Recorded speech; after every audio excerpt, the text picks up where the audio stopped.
baxti nimada? Sokrat aytgan ekan.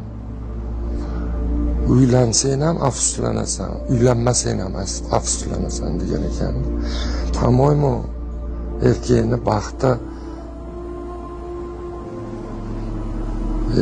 baxti oilaviy baxt deb topiladi. Umuman oilaviy baxt. Ayolda, oilada. Hozir afsuski. Qanday yashayapsiz? Yo'q, yashashda emas gap. Ayolda juda o'zgarib ketgan. Ayollar o'zgargan. Kim o'zgartirdi? Internet. Ularni o'zgarishiga sababchi kim bo'lgan? Internetmi? Erkaklar emasmi? Yo'q, chunki har qanday ayolni erkak o'zgartiradi. Yo'q. Ha? Yo'q.